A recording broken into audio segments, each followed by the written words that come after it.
श्री राम जय जय रघुवीर जय जय।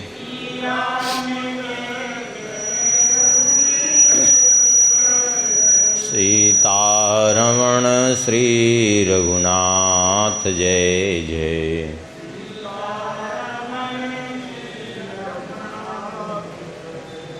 गोविंद जय जय गोपाल जय जय।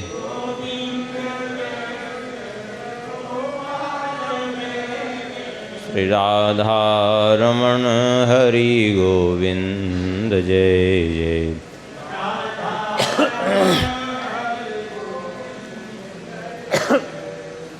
गोविंद जय जय गोपाल जय जय।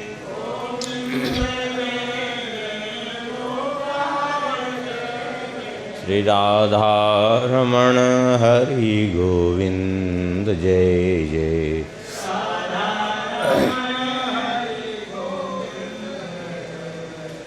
श्री राम जय जय रघुवीर जय जय।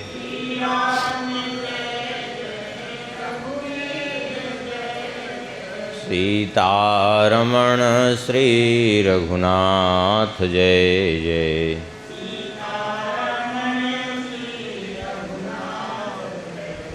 श्री वृंदावन बिहारी लाल की, श्री सीताराम चंद्र भगवान की, श्री हनुमान जी महाराज की, श्री सद्गुरुदेव भगवान की, श्री भागवत भगवान की, श्री सुखदेव भगवान की, श्री व्यास भगवान की, श्री सद्गुरुदेव भगवान की, श्री राधा श्याम सुंदर भगवान की, श्री सिद्धि सदन बिहारी बिहारी जी की, श्री हृदय बिहारी बिहारी जी की, वृंदावन बिहारी बिहारी जी की, श्री कनक भवन बिहारी बिहारी जी की। जय जय श्री सीताराम जय जय श्री राधेश्याम। नमः पार्वती पते हर हर महादेव।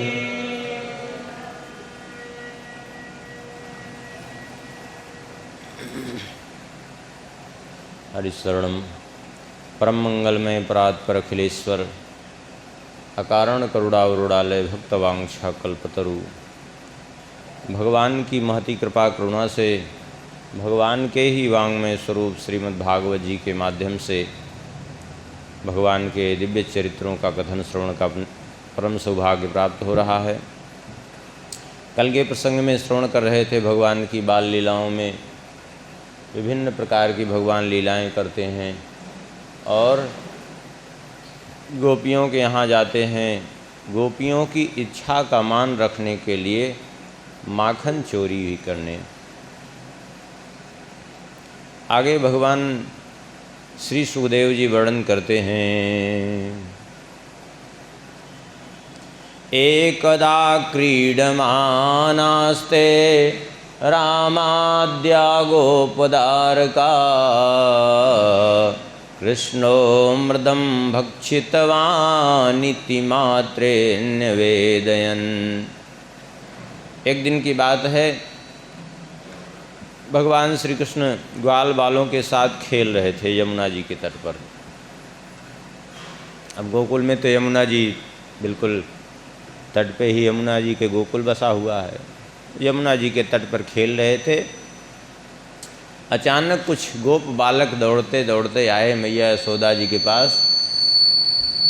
कहने लगे, अरे मैया, कृष्णो मृदम भक्षितवान, कन्हैया ने मिट्टी खाई है।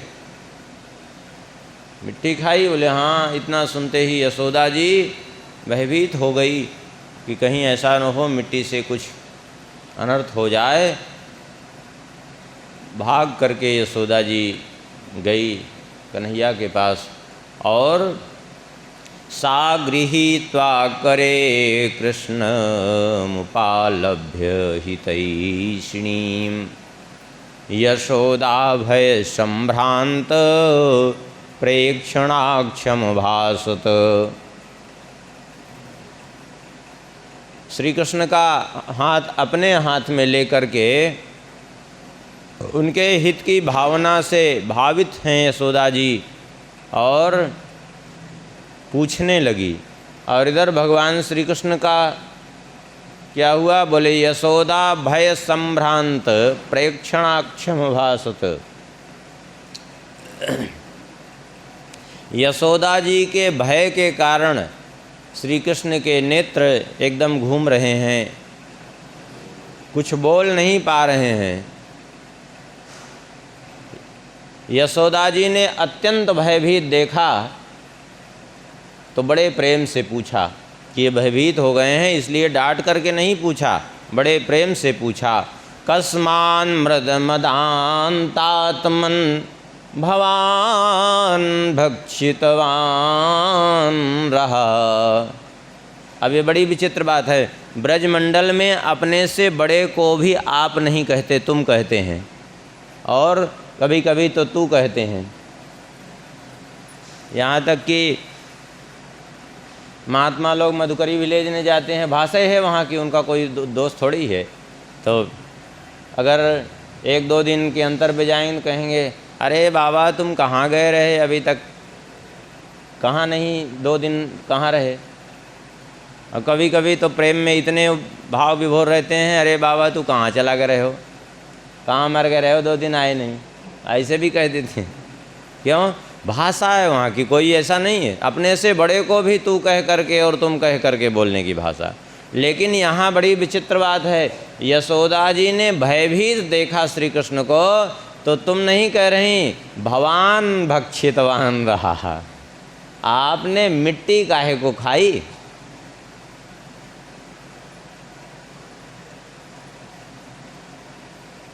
कस्मान मृद मदान्तात्मन, अरे नटखट कन्हैया, भवान भक्षितवान रहा, आपने मिट्टी काहे को खाई। कौन कहा, बोले वदन्ति तावकायेते कुमारास्ते ग्रजोप्ययम्। ये सभी बालक कह रहे हैं कि आपने मिट्टी खाई है, और इतना ही नहीं, ये बालक तो कह रहे हैं ते ग्रज, तुम्हारे अग्रज अर्थात बलराम जी भी यही बात कह रहे हैं कि कन्हैया ने मिट्टी खाई है। भगवान के लिए सब जगह, पूरे भागवत जी में सब जगह श्री भगवान उवाच है, ये एक जगह श्री कृष्ण उवाच है। क्यों श्री कृष्ण उवाच इसलिए है कि भगवान झूठ नहीं बोलते, और यहाँ श्री कृष्ण उवाच इसलिए कर रहे हैं क्योंकि श्री कृष्ण रूप में तो लीला कर रहे हैं। तो भगवान ने क्या उत्तर दिया, बोले नाहम भक्षितवानम्ब सर्वे मिथ्याभिशंसिनः यदि सत्य गिरस्तर्हि समक्षम पश्य मे मुखम। कहा नाहम भक्षितवानम्ब, अरे मैया मैंने नहीं खाई है, मैंने क्या खाई है क्या नहीं खाई इसका कुछ नाम नहीं ले रहे हैं। कह रहे हैं मैया नाहम भक्षितवानम्ब, इस श्लोक में मिट्टी का कहीं नाम नहीं लिया। नाहम भक्षितवानम्ब, मैंने नहीं खाई है। बोले ये जो कह रहे हैं, बोले सर्वे मिथ्याभिशंसिनः, ये सब मिथ्या भाषण कर रहे हैं, सब झूठ बोल रहे हैं। अच्छा तो तुम ही सही बोल रहे हो। ले हाँ, विश्वास न हो तो यदि सत्य गिरस्तर्हि समक्षम पश्य मे मुखम, यदि इनकी बात पर ही आपको विश्वास है, इनकी बात सही है, तो फिर समक्षम पश्य मे मुखम, मैं तो सामने हूँ, मेरा मुख देख लो। सुन करके यशोदा जी ने कहा यही ठीक है, अब तुम अपना मुख ही दिखा दो। अब तो मुख खोला तो पूरा ब्रह्मांड ही भगवान श्री कृष्ण के मुख में दिखाई पड़ने लगा। अब यहाँ एक प्रश्न है, क्या भगवान ने झूठ बोला? देखिए भगवान यद्यपि लीला करने के लिए आए हैं, उस दृष्टि से तो झूठ लग रहा है, लेकिन यदि कोई ये माने कि भगवान तो भगवान हैं, चाहे वो लीला करें या जो भी करें, उनके मुख से असत्य भाषण कैसे हो सकता है? वो तो सत्य स्वरूप हैं, सत्यव्रतम सत्य परम त्रिसत्यम सत्यस्य योनिम निहितम च सत्य। तब बोले भगवान झूठ भी नहीं बोल रहे हैं। क्यों? इसलिए भगवान कह रहे हैं नाहम भक्षितवानम्ब, मैंने, एक तो सीधा सीधा अर्थ होगा मैंने नहीं खाया, दूसरे नाह माने ब्रह्मांड भी होता है। इस बात को श्री वल्लभाचार्य जी महाराज ने भी अपनी टीका में, सुबोधिनी नाम की टीका में इस बात को स्वयं ही उन्होंने किया है कि भगवान श्री कृष्ण कह रहे हैं नाहम भक्षितवानम्ब, अर्थात हे मैया मैंने पूरा ब्रह्मांड ही खाया है। और सही बात यही है कि अनंतानंत ब्रह्मांड है कहाँ? ये भगवान के ही तो उदर में है, भगवान के ही उदर में है।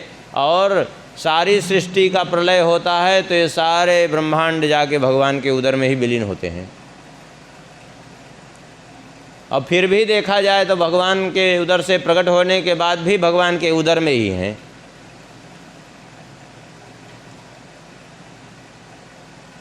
तो कहा मैंने तो पूरा ब्रह्मांड ही खाया है। ये सब तो झूठे मिट्टी की खाली बात कर रहे हैं, तात्पर्य ये है। तो भगवान ने मुख खोल करके दिखाया तो दिखा भी क्या? ब्रह्मांड ही दिखा। इसलिए वाणी भगवान की असत्य नहीं है। भगवान की वाणी कभी मिथ्या हो नहीं सकती। वो जो कुछ कहें, वो क्या कब कहना चाहते हैं, क्या करना चाहते हैं, वो ही जाने।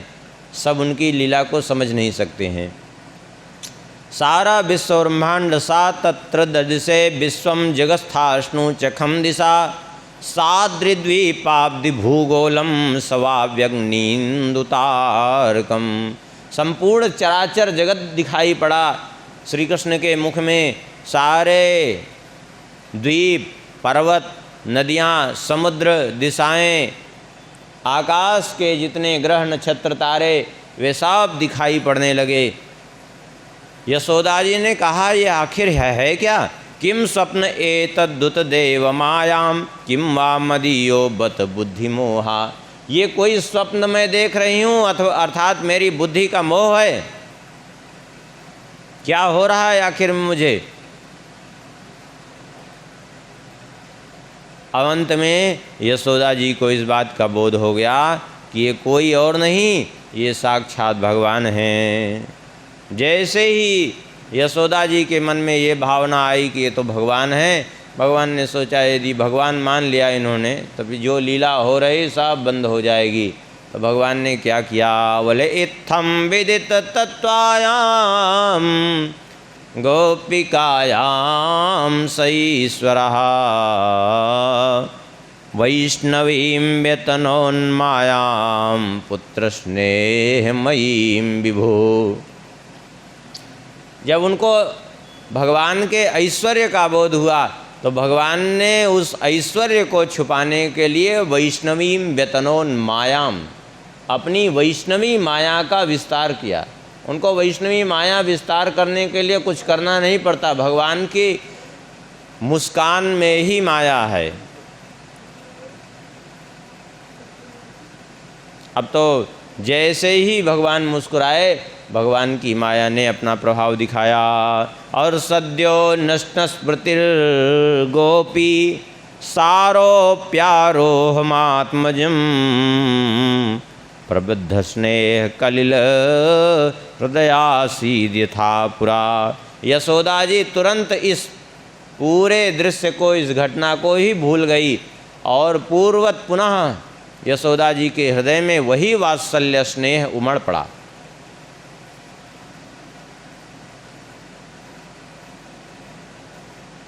बड़े बड़े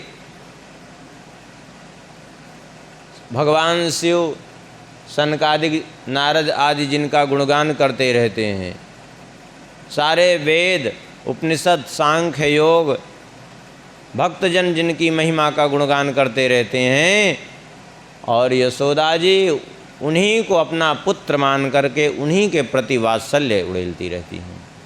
हाँ, और भगवान भी वैसे ही हैं। भगवान भी जो है उसी तरह वात्सल्य भाव में भावित होकर के उसको स्वीकार करते रहते हैं, उनके वात्सल्य को। भगवान का स्वभाव ही ऐसा है, जो जैसे भगवान को भजे भगवान उसी रूप में उसको मिलने के लिए तैयार हैं। परीक्षित जी ने प्रश्न किया, भगवान एक बात बताइए, आखिर नंद बाबा और यशोदा जी ने ऐसा क्या कर्म किया है कि इनको ये सौभाग्य प्राप्त हुआ। नंदः किमकरोत् ब्रह्मन् श्रेय एव महोदयम् यशोदा च महाभाग पपौ यस्यास्तनम हरि। सुन करके श्री सुखदेव जी कहते हैं द्रोणो वसुनाम प्रवरो धरया सह भार्यया करिष्यमाण आदेशान ब्रह्मणस्तमुआचः। अष्ट वसुओं में एक हैं द्रोण नाम के वसु। वे द्रोण नाम के वसु उनकी पत्नी थी धरा। दोनों ने मिलकर के कठोर तप किया और तप करके भगवान को प्रसन्न किया और भगवान से यही वरदान प्राप्त किया कि भगवान के बाल स्वरूप का आनंद प्राप्त हो, उनको बाल लीला का सुख मिले। इसी कारण से भगवान उनको बाल लीला का सुख देने के लिए आए। और देखिए इसीलिए बाल लीला जब पूर्ण हो गई तो भगवान फिर चले गए, क्योंकि बाल लीला का ही सुख उन्होंने मांगा था। आगे वर्णन करते हैं भगवान श्री सुखदेव जी। एकदा गृहीदासीसु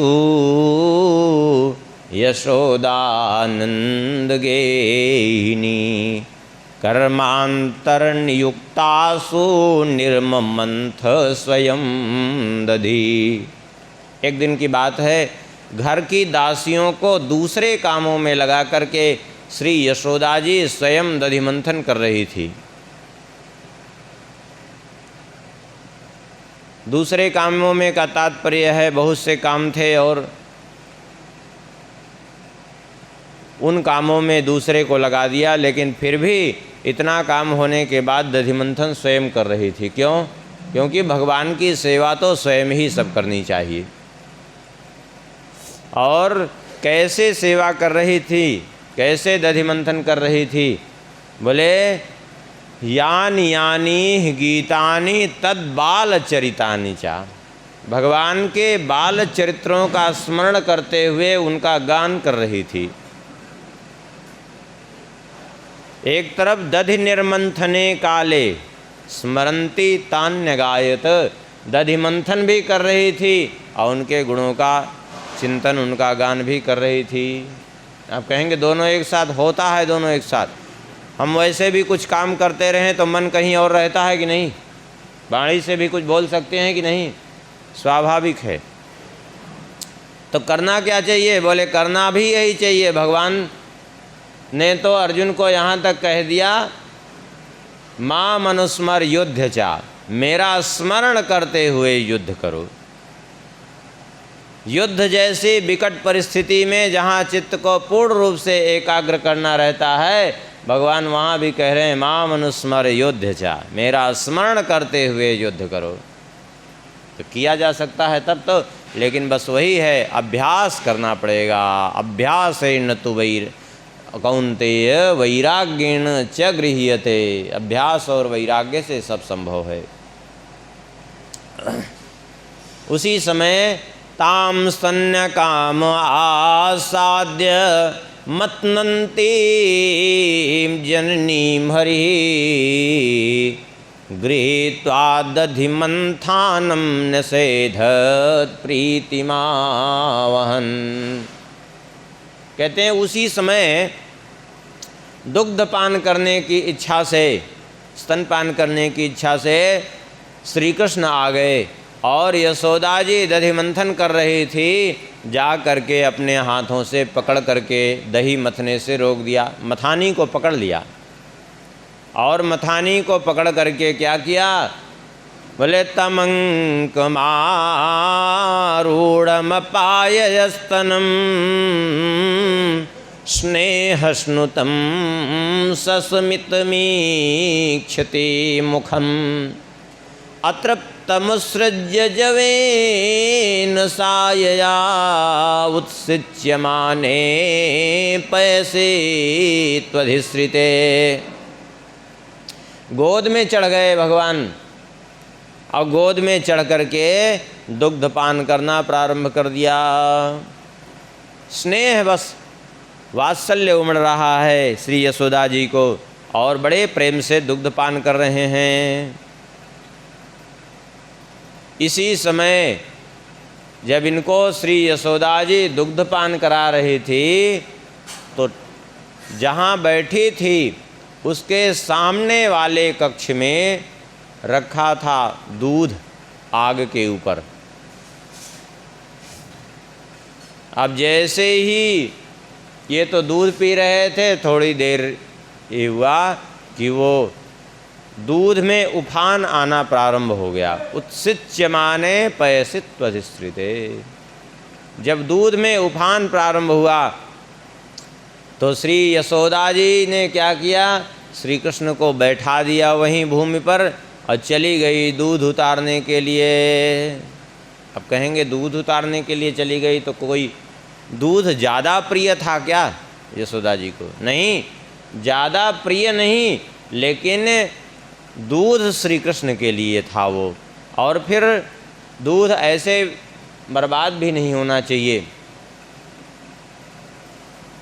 गव्य पदार्थ कोई भी इस प्रकार से बर्बाद नहीं होना चाहिए। दूध वैसे भी आग में गिरना अमंगल रूप माना जाता है। और फिर वो दूध भी श्री कृष्ण के लिए था। अब कहेंगे 9 लाख गैया थी, कोई दूध की कमी थी? गैया तो 9 लाख थी, लेकिन वो विशेष पद्मगंधा गैया का दूध था जो भगवान के लिए उबल रहा था।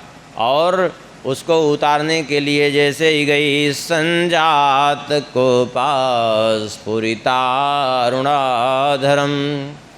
संदस्य दद्भिर्दधिमंथ भाजनम भित्वा मृषासुर दृशदस्मनारो जघासह्यंगवमंतरम गतः।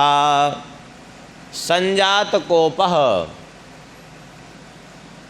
कोप का प्रादुर्भाव हुआ और उस कोप से क्या हुआ, स्फुरितारुणाधरम, अधरोष्ठ हिलने लगे कोप के कारण। और क्रोध आता है तो कहीं न कहीं उतरता भी है वो क्रोध, क्योंकि क्रोध का सहज स्वभाव है विनाश करना, तो कुछ न कुछ नष्ट करता है। क्रोध स्वाभाविक है, किसी को भी क्रोध आता है तो क्रोध आएगा तो विनाश करेगा। और अच्छा, सबसे पहले किसका विनाश करता है? बोले जिसको क्रोध आता है उसी का विनाश करता है वो।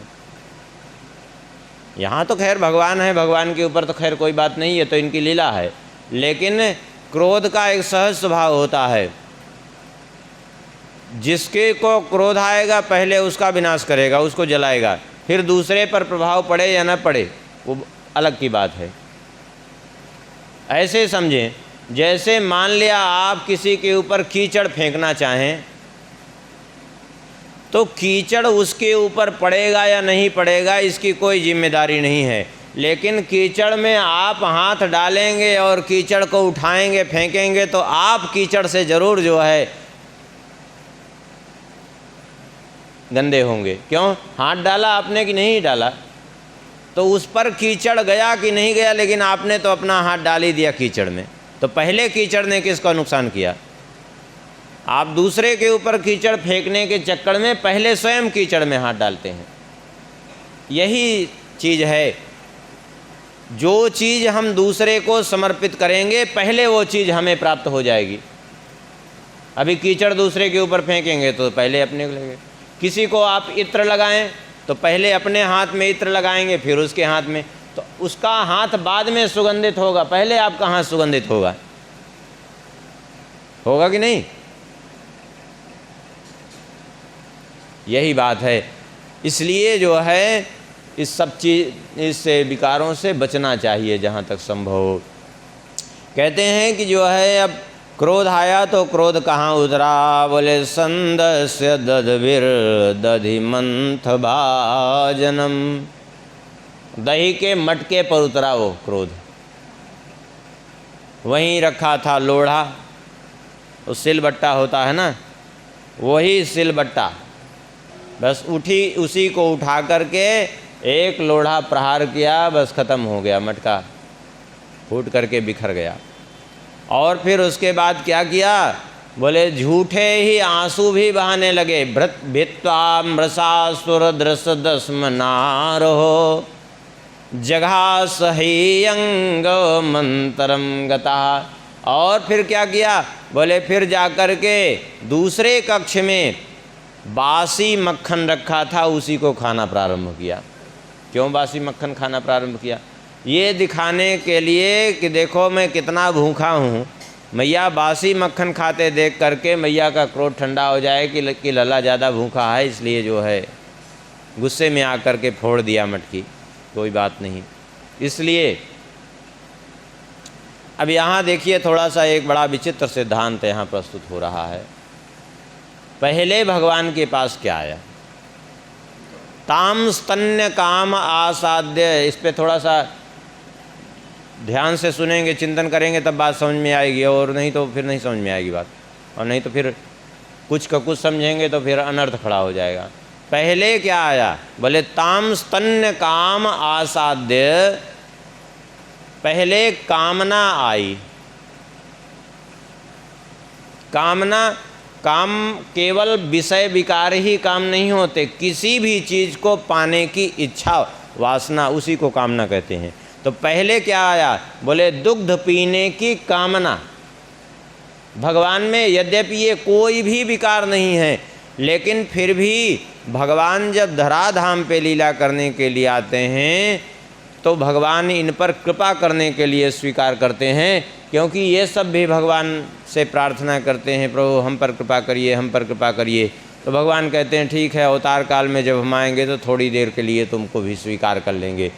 तो पहले कामना को स्वीकार किया, तो कामना को स्वीकार किया तो क्या आया, बोले दुग्ध पीने की कामना, दुग्ध पीने की इच्छा। और दुग्ध पी रहे थे, तब तक वो दूध उबलने लगा, उफनने लगा। तो दुग्ध पी तो रहे थे, लेकिन कैसे रह गए, बोले अतृप्त मुसृज्य जवेन साया। अतृप्त अवस्था में यशोदा जी छोड़ करके गई, अर्थात तृप्त नहीं हुए थे। इसका अर्थ क्या है, बोले भगवान ये सिद्धांत प्रस्तुत कर रहे हैं कि देखो कामना से कभी भी किसी की तृप्ति होती ही नहीं है। कामना से कभी भी कोई तृप्त नहीं होता। जैसे दुग्ध पीने की कामना की और फिर दुग्ध पीने लगे, लेकिन तृप्ति अभी नहीं हुई थी। क्यों? यही भगवान प्रकट कर रहे हैं कि कभी काम के उपभोग से, इच्छा की पूर्ति से कभी किसी की तृप्ति नहीं होती, बल्कि उससे उपरत होने से ही उसकी पूर्ति होती है। तो अतृप्ति आई भाई, जब कामना आई तो भगवान के पीछे पीछे वो अतृप्ति, असंतुष्टि वो खड़ी थी। उसने कहा प्रभु हम पर भी कृपा कर दीजिए, उस पर कृपा की। तो भगवान ने कहा अब इसके बाद तुम्हारा ही नंबर है। तो उसको भी भगवान ने स्वीकार कर लिया थोड़ी देर के लिए। और फिर कामना की पूर्ति में जब बाधा होती है, अतृप्ति रह जाती है, तो हमेशा देखिए किसी भी कामना की पूर्ति में बाधा बनने पर क्रोध उत्पन्न होता है। पीछे क्रोध खड़ा था, बोले प्रभु हम पर भी कृपा कर दीजिए, तो भगवान ने उस पर भी कृपा कर दी। अरे थोड़ी देर के लिए तुम भी हमारे होठों पर आ जाओ। तो क्रोध को भी स्वीकार करके, और फिर क्रोध आता है तो कहीं न कहीं उतरता है, तो उतार दिया मटकी पे। तब पीछे दम्भ खड़ा था, उसने कहा कि प्रभु हम पर भी कृपा कर दीजिए। जब इन सब पर कृपा की तो भगवान ने कहा ठीक है तुम भी आ जाओ। तो भगवान ने उसको भी स्वीकार किया। दम्भ माने दिखावा। तो क्या किया, बोले दिखा करके झूठे आंसू बहाना चालू कर दिया। भित्वा मृषासुर दृश दस्मनारो, आंसू बहाने चालू कर दिए। और फिर जा कर के एकांत में मक्खन खाने लगे, वो भी बासी मक्खन। अब जैसे ही बासी मक्खन उधर खाना प्रारंभ ही किए थे, तो वह कक्ष आंगन के ठीक बगल था। बाहर से बंदरों ने कू कू की आवाज़ लगाई, और जैसे ही बंदरों ने आवाज़ लगाई कि वो मटकी उठाए और सीधा आंगन में पहुँचे। अब भूल गए कि यशोदा जी डांटेंगी कि क्या करेंगे, अब बंदरों की चिंता है। अब ले जा कर के बंदरों को खिलाने लगे मक्खन। इधर यशोदा जी ने दूध उतारा, और दूध उतार करके वो दूध बहा नहीं था, ऊपर उठते उठते अचानक जो है फिर नीचे स्वाभाविक बैठ गया था, क्योंकि दूध का सहज स्वभाव होता है, उफनता है, और कुछ दूर उफनने के बाद जब वो है उसकी ऊपर की परत फट जाती है, अंदर की वायु निकल जाती है, तो अपने आप दूध बैठ भी जाता है। तो वो दूध बैठ भी गया था। भगवान ने, श्री यशोदा जी ने उतारा, और उतार करके लौट करके जब उस कक्ष में आई तो भग्नम विलोक्य स्वसुतस्य कर्म तत् जहास तम चापि न तत्र पश्यति। उस मटकी को फूटा हुआ देखा, और उस कर्म को देख करके यशोदा जी को हंसी आई, जहास हंसी आई। लेकिन विचार करने लगी ये कन्हैया कहाँ गए, क्योंकि वहाँ देखा नहीं। तो दूसरे कक्ष में पहुँची, फिर दूसरे कक्ष से आंगन में पहुँची, और आंगन में जा कर के देखा तो कैसे दिख रहे थे, बोले उलूखलांघ्रे रूपरे व्यवस्थितम मर्काय कामं ददत सिचिस्थितम हयंगवं चौर्य विशंकिते क्षणं निरीक्ष्य पश्चात् श्रुतमागमक्षणई।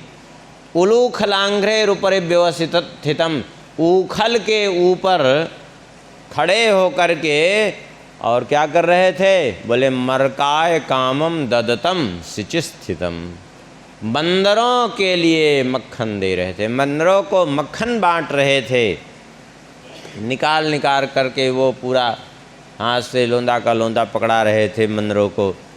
और दूसरी तरफ, बोले दूसरी तरफ बड़े संकित भाव से, जैसे कोई चोरी करता है तो सशंकित होकर के चारों ओर देखता है। हाँ, चरण धरत चिंता करत चितवत चारिहु ओर, सुवर्ण को खोजत फिरत कव्य विचारी चोर। तीन लोग ये हमेशा इधर उधर दृष्टि इनकी रहती है, कभी व्यभिचारी और चोर, कभी अलग अलग शब्द ढूंढते फिरते हैं।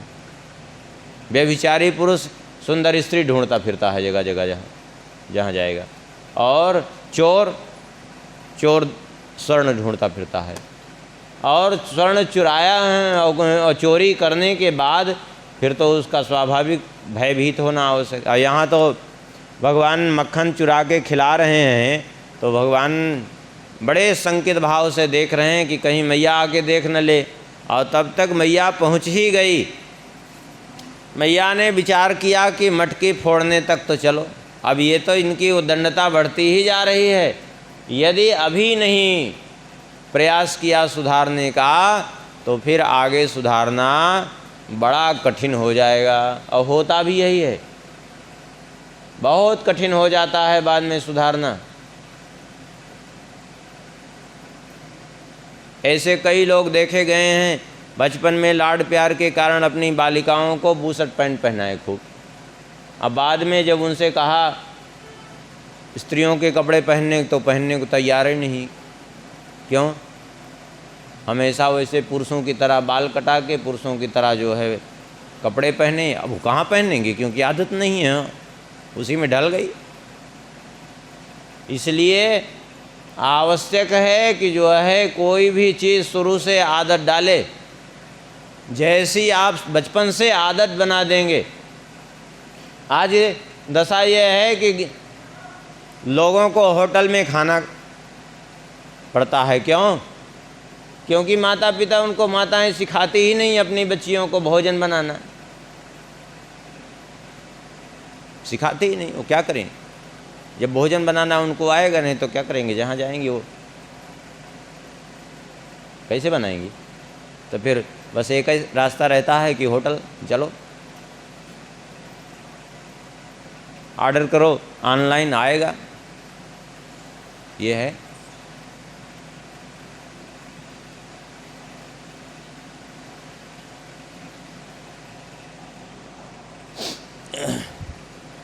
इसलिए बचपन से अभ्यास अत्यंत आवश्यक है। कायदे सब चीज़ का अभ्यास होना चाहिए। कम से कम जो है हर परिस्थिति में आदमी निर्वाह कर ले।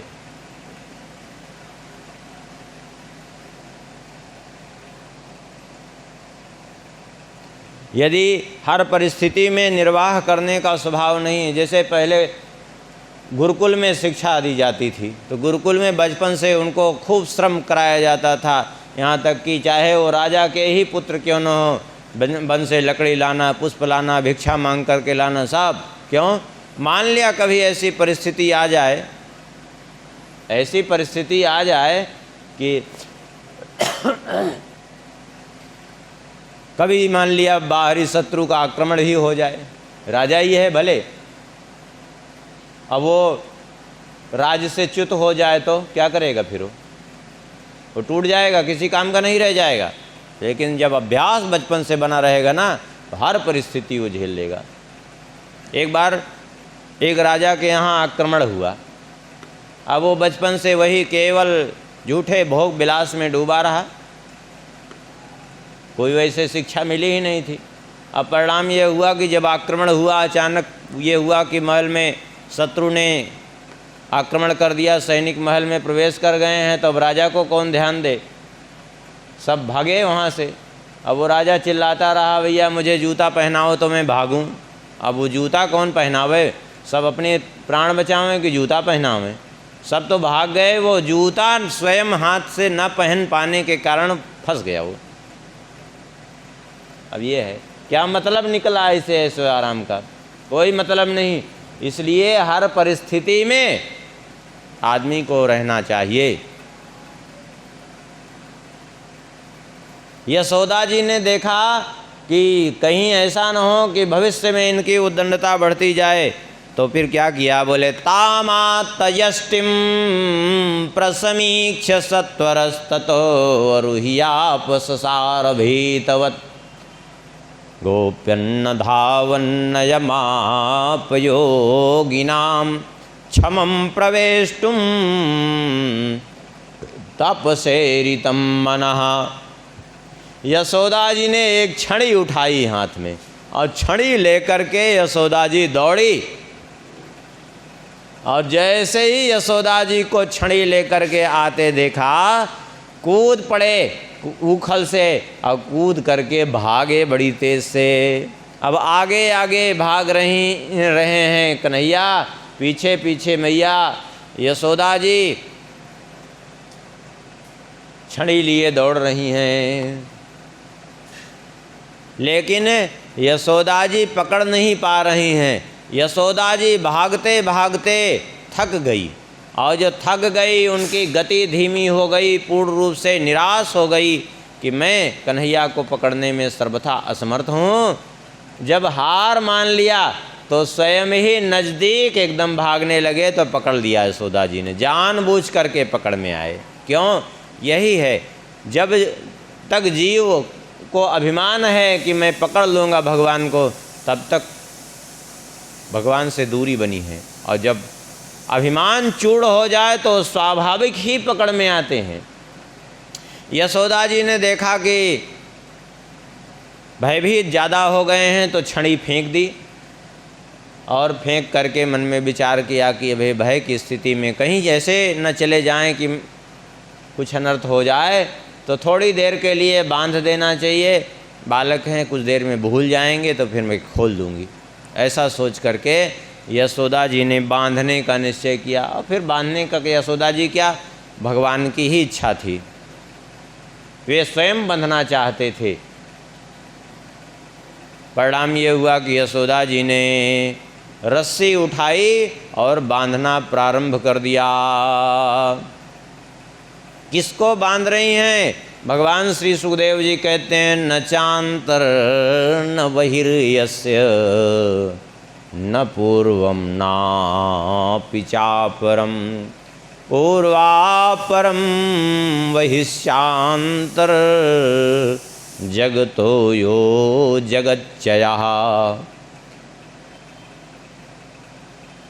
न जिसके अंदर न बाहर, जिसका कोई और छोर नहीं है, जिसकी कोई सीमा नहीं है, उसको किसी रस्सी की सीमा में कैसे बांधा जा सकता है। लेकिन यशोदा जी बांधने का प्रयास कर रही हैं। क्यों? क्योंकि अपना पुत्र समझ रही हैं यशोदा जी, और बांधने लगी यशोदा जी। लेकिन जैसे ही प्रयास किया, रस्सी लगाई, तदंगुलोन्नम भूतेन संदधेन्यच्च गोपिका। 2 अंगुल रस्सी छोटी पड़ गई, न्यून हो गई। यशोदा जी ने सोचा, अरे इतनी पतली कमर और इतनी बड़ी रस्सी है, 2 अंगुल छोटी कैसे हो गई। लेकिन कोई बात नहीं, दूसरी रस्सी उठाई तो वो भी 2 अंगुल छोटी। अब तो रस्सियाँ जोड़ दी दोनों, तब भी वो 2 अंगुल छोटी उतनी ही पड़ रही है। जितनी रस्सियाँ जोड़ती जा रही हैं वो 2 ही अंगुल छोटी पड़ रही है। अब ये 2 अंगुल कहाँ से बीच में? देखिए इसका कारण क्या है। जब तक जीव में अहंता और ममता शेष हैं, तब तक ये भगवान से 2 अंगुल की दूरी बनी रहती है। काकभूषुंडी जी भी कहते हैं, जुग अंगुल कर बीच। भगवान का हाथ हमारे पीछे लगा है, कितनी दूरी है हमारे और भगवान के हाथ में? बोले मात्र 2 अंगुल की दूरी। और सब जगह घूमा, लेकिन वही 2 अंगुल की दूरी पर हाथ भगवान का दिखाई पड़ा। ये अहंता ममता जीव से भगवान की 2 अंगुल की दूरी बनाए रखती है। और भी बहुत से अपने अपने भाव देते हैं महापुरुष। कहते हैं भगवान मानो ये भी संकेत कर रहे हैं कि 3 गुण हैं, सतरजतम। तो सतो गुण ही हो तब तो मैं उसको प्राप्त हो सकता हूँ। लेकिन रजोगुण तमोगुण का जिसमें 2 विकार है, वहाँ 2 अंगुल की दूरी बनी हुई है। अथवा 2 वृक्षों का उद्धार करना है, मानो ये संकेत कर रहे हैं कि मैया तो तुम मुझे बांध रही है, लेकिन मुझे 2 वृक्षों को मुक्त करना है और तुम मुझे बांध रही है। 2 अंगुल की दूरी। बहुत से अपने अपने भाव देते हैं। यशोदा जी ने कहा, सोचा कि बड़ी विचित्र बात है, अब क्या करें। अंत में यशोदा जी बांधते बांधते थक गई। स्वमातु स्विन्नगात्राया विस्रस्त कवर स्रजा दृष्ट्वा परिश्रमं कृष्णा कृपयासी स्वबंधने। स्वमातु स्विन्नगात्राया, एकदम पसीने से लथपथ हो गई, थक गई बांधते बांधते, वस्त्र ढीले पड़ गए। तब जो है दृष्ट्वा परिश्रमं कृष्णः कृपयासी स्वबंधने, तब भगवान श्री यशोदा जी के इस अथक परिश्रम को देख करके स्वयं कृपयासी स्वबंधने, अपनी कृपा से बंध गए। अब यहाँ इसका रहस्य क्या है, ये भी समझने का प्रयास करें। देखिए यशोदा जी स्वयं बांधते बांधते थक गई तो नहीं बंधे। बंधे कब? बोले अपनी कृपा से बंधे, अपनी कृपा से बंधे। क्यों? मानो भगवान यही कहना चाहते हैं, भगवान की प्राप्ति जो है एकमात्र उनकी कृपा से ही संभव है, जीव के अपने पुरुषार्थ से नहीं। सीधी बात है। क्योंकि अपना पुरुषार्थ करते करते यशोदा जी पूर्ण रूप से थक गई, नहीं बंधे। लेकिन अब इसका अर्थ यह भी नहीं है कि अपने पुरुषार्थ से जब प्राप्त नहीं होंगे तो फिर पुरुषार्थ करना छोड़ दे, ऐसा नहीं है। देखिए दोनों ही सिद्धांत पूर्णतया सत्य हैं।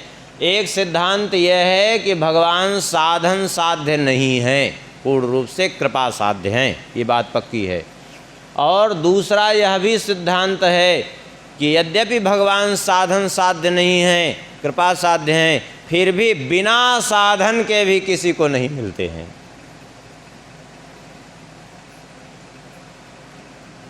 आप कहेंगे दोनों बातें विरोधाभास प्रतीत हो रहे हैं। बिल्कुल नहीं है विरोधाभास। अब इसको समझने की बात है। एक सिद्धांत है कि भगवान साधन साध्य नहीं है क्योंकि भगवान कृपा साध्य हैं। दूसरा सिद्धांत ये है कि भगवान वास्तव में देखा जाए तो बिना साधन के किसी को नहीं मिलते हैं। साधन भगवान के प्राप्ति के लिए करना ही पड़ता है। कहेंगे दोनों कैसे? बोले दोनों इस प्रकार से समझना चाहिए। जैसे यशोदा जी बांधने का प्रयास करती रही लेकिन भगवान नहीं बंधे, क्यों? क्योंकि साधन साध्य नहीं है। लेकिन ये भी बताइए कि क्या यशोदा जी बांधने का प्रयास न करती तो बंधते क्या? अपने से न बनते। दोनों में पहले जो है वो सामंजस्य बैठाइए। भगवान साधन के द्वारा, किसी भी साधन के द्वारा भगवान को प्राप्त नहीं किया जा सकता, क्योंकि कोई भी साधन भगवान को प्राप्त कराने में समर्थ ही नहीं है। ये बात पूर्णतया सत्य है। लेकिन बिना किसी साधन के भगवान प्राप्त होंगे भी नहीं, यह भी उतना ही सत्य है। विरोधाभास नहीं है, केवल समझने की बात है। समझने की बात यह है कि भगवान की प्राप्ति में और हमारे उसमें रुकावट कहाँ है, बीच में समस्या कहाँ है, ये बात समझ में आए। पहले भगवान कृपा साध्य हैं। अब पहले भगवान की कृपा का स्वरूप समझें, तब बात समझ में आगे आएगी कुछ। भगवान की कृपा कैसी है? पर्जन्यवल लक्षण प्रवृत्ति।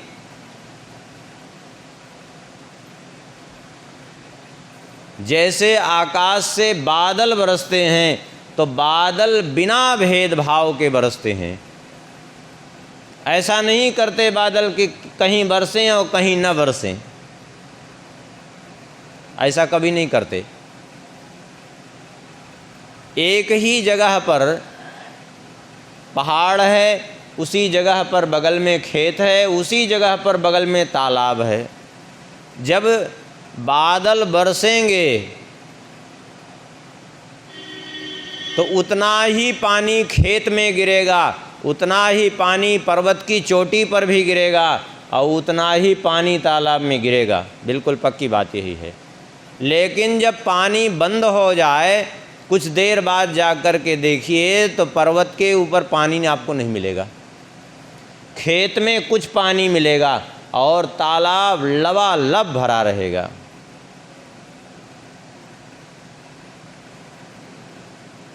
यही दिखेगा ना। क्यों? क्योंकि जो है पानी समान रूप से बरसा, लेकिन लाभ तालाब को ज़्यादा हुआ। यही बात है भगवान की कृपा में भी। कृपा भगवान की सब पर एक बराबर है। भगवान स्वयं कहते हैं सब पर मोरी बराबर दया, सब पर मेरी बराबर दया है। तब फिर ये अंतर कहाँ हो रहा है? बोले अंतर इसलिए हो रहा है कि पहाड़ के ऊपर भी पानी उतना ही बरसा था, लेकिन वो अभिमान में अकड़ा खड़ा है, इसलिए पानी बरसा तो लेकिन संग्रह नहीं कर पाया, वो रुक नहीं पाया उस पहाड़ के ऊपर पानी। क्यों? अभिमान में अकड़ा खड़ा है, ऊंचा है पहाड़। और भगवान की कृपा कहाँ होगी? बोले यद्दैन्यम तत्कृपा हेतु न तदस्ति ममान्नपि। भगवान की कृपा का हेतु है दैन्य। जितना जीवन में विनम्रता होगी, जितनी दैन्यता होगी, उतनी ही कृपा का लाभ होगा। ये तो कृपा का स्वरूप है।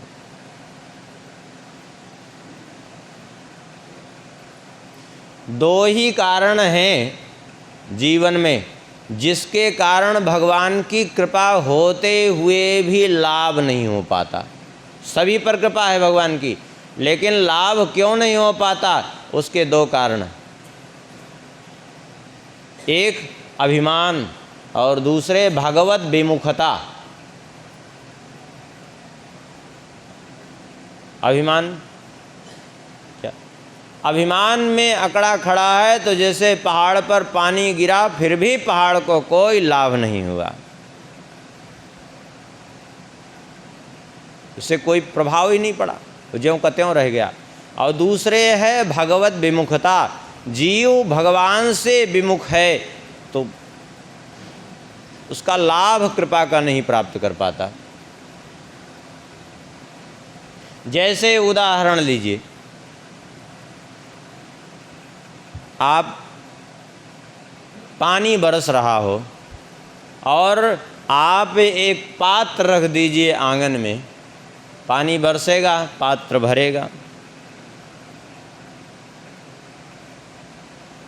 लेकिन पात्र आपने रखा तो है आंगन में, लेकिन पात्र उल्टे रख दिया है, औंधे मुंह रख दिया है, पात्र का मुख नीचे की ओर है।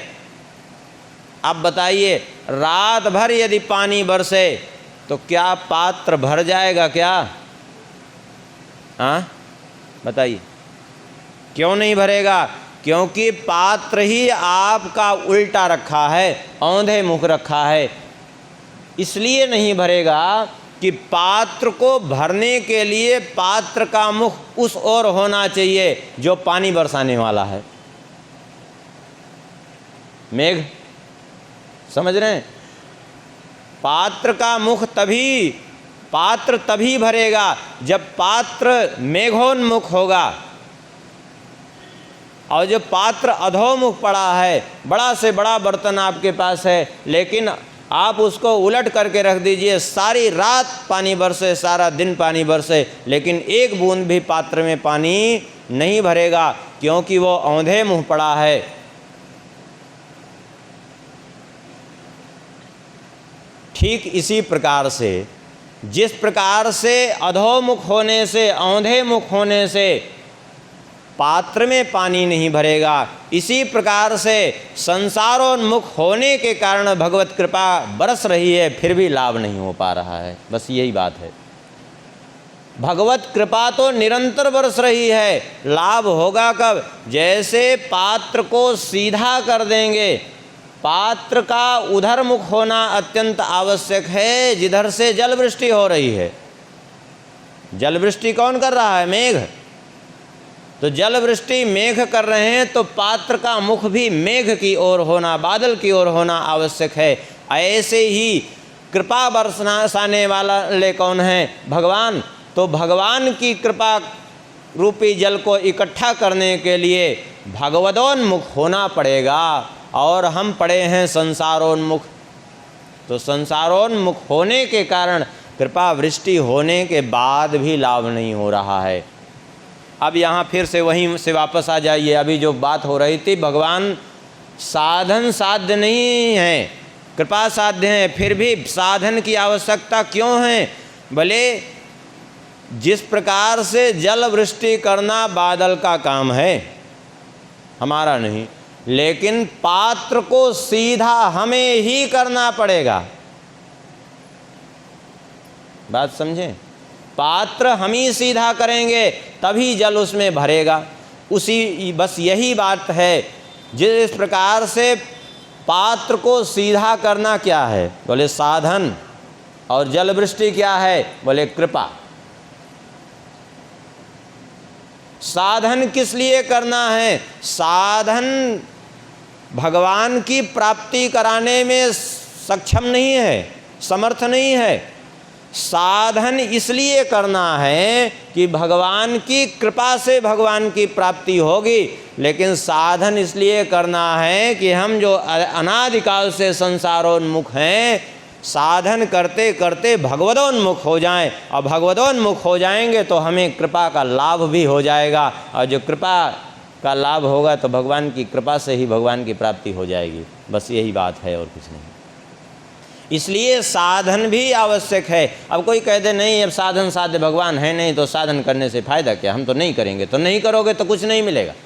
साधन तो करना पड़ेगा, क्योंकि अनादिकाल से हम संसार में जो जुटे हैं, संसार से छूटने के लिए, संसार से बहिर्मुख होने के लिए हमें साधन करना ही पड़ेगा। और साधन करेंगे, जिस दिन हम भगवदोन्मुख हो जाएंगे, कृपा अपने आप बरस पड़ेगी हम पर। यही दो कारण है भगवान की कृपा का लाभ न हो पाने का, एक अभिमान और दूसरी भगवत विमुखता। और यहाँ यही बात भगवान अपने इस चरित्र से प्रकट कर रहे हैं। एक श्लोक में इतना बड़ा सिद्धांत भगवान श्री सुखदेव जी ने प्रकट कर दिया। स्वमातुः स्विन्न गात्राया विस्रस्त कवर स्रजः दृष्ट्वा परिश्रमं कृष्णः कृपयासी स्वबंधने। अपनी माता यशोदा जी को श्रम करते करते अत्यंत थकित देख करके, अत्यंत श्रमित देख करके भगवान की कृपा उमड़ पड़ी और भगवान स्वयं ही बंध गए। यही बात है। इसी प्रकार साधन करता रहे, साधन करते करते ही जीव संसार को भूल जाएगा और भगवान ही भगवान उसके चित्त में जब ध्यान रहेंगे तो वही स्थिति होती है भगवदोन्मुख होने की, और बस उसी समय से कृपा हो जाएगी भगवान की।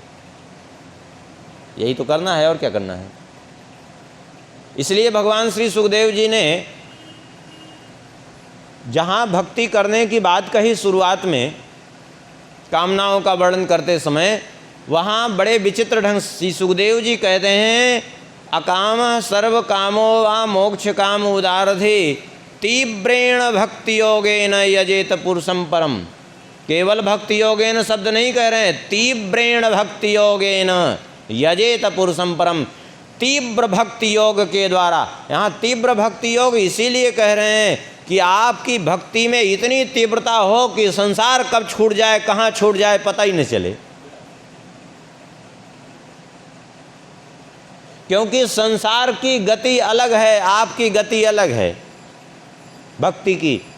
ऐसे समझिए जैसे एक रेलगाड़ी पे आप बैठे हैं, आपकी रेलगाड़ी की दिशा दूसरी है जाने की, दूसरी रेलगाड़ी बगल से गुजरी, अब दोनों गाड़ियां अपनी अपनी तीव्र गति से जा रही हैं तो पता ही नहीं चले कि ये कौन सी गाड़ी गुजर गई। बस ऐसे ही संसार अपनी तीव्र गति से चल रहा है। आपकी भक्ति में इतनी तीव्रता हो कि वो कब से गुजर जाए, कौन सी, उसका क्या नाम गांव है, कुछ पता ही नहीं चले। क्या जीवन में हमारे संसार में घटित हो रहा है पता ही न चले, केवल एकमात्र भगवान का ही स्मरण रह जाए। यह है तीव्रेण भक्ति योगेन।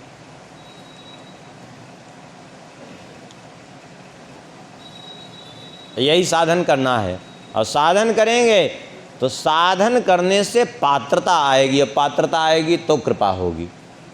यही रहस्य श्री सुखदेव जी यहाँ प्रकट कर रहे हैं।